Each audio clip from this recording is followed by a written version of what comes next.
નમસ્તે મિત્રો, ફરી એકવાર ગુજરાત ઓવરસીઝ એજ્યુકેશનની ચેનલમાં તમારું હાર્દિક સ્વાગત છે. મિત્રો, આજે આપણે એ જોઈશું કે ગયા વર્ષે ગુજરાતમાં કેટલા રેન્ક પર ક્યાં એડમિશન અટક્યું હતું, પહેલાં અને છેલ્લા રાઉન્ડમાં કેટલો ડિફરન્સ હતો. વિદ્યાર્થી મિત્રો, આ વિડીયો એન્ડ સુધી જોજો જેથી તમને ચોઇસ ફિલિંગમાં મદદ મળી શકે. મિત્રો, જો તમને ચોઇસ ફિલિંગમાં સમજણ ન પડે તો તમે અમારી પેઇડ સર્વિસનો પણ ઉપયોગ કરી શકો છો. મિત્રો, ખૂબ જ વ્યાજબી દરે અમે પેઇડ સર્વિસ આપીએ છીએ જેથી તમને ચોઇસ ફિલિંગમાં કોઈ પણ પ્રકારની મૂંઝવણ ન થાય. મિત્રો, આ દરેક સ્ક્રીનશોટ તમે લઈ રાખશો જેથી ચોઇસ ફિલિંગમાં ખૂબ જ હેલ્પ થશે. હવે દરેક સ્ક્રીનશોટ ધ્યાનપૂર્વક જોઈ અને લઈ અને સમજવાનો પ્રયત્ન કરશો. આશા છે કે આ વિડીયો તમને ઉપયોગમાં આવશે.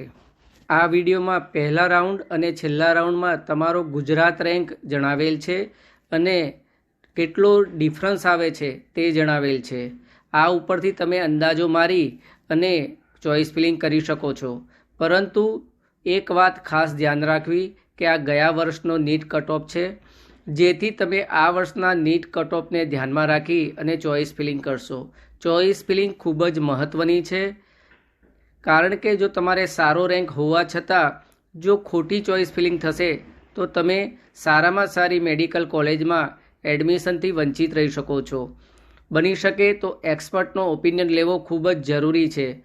જો તમે અમારો ઓપિનિયન લેવા માગતા હોય તો અમારા નંબર ઉપર સંપર્ક કરી અને તમારું નીટ સ્કોર કાર્ડ મોકલાવશો, જેથી અમે તમારા ગુજરાત રેન્ક અને કેટેગરી રેન્ક પ્રમાણે ચોઇસ ફિલિંગમાં મદદ કરીશું. મિત્રો, અમે પેઇડ સર્વિસ આપીએ છીએ. અમારી પેઇડ સર્વિસ લેવા માટે તમે અમારા વોટ્સઅપ નંબર ઉપર સંપર્ક કરી અને માહિતી મેળવી શકો છો. આ સ્ક્રીનના એન્ડમાં અમારો વોટ્સઅપ નંબર પણ ઉપલબ્ધ છે. વધુ માહિતી માટે તમે અમને ફોન અથવા તો વોટ્સઅપ દ્વારા મેસેજ કરી શકો છો. આવા જ વિડીયો જોવા માટે અમારી ચેનલને લાઇક, શેર અને સબસ્ક્રાઈબ કરો. ફોલો તો જરૂર કરો. વિદ્યાર્થી મિત્રો, બીજા વિદ્યાર્થી મિત્રોને પણ આ રીલ શેર કરો.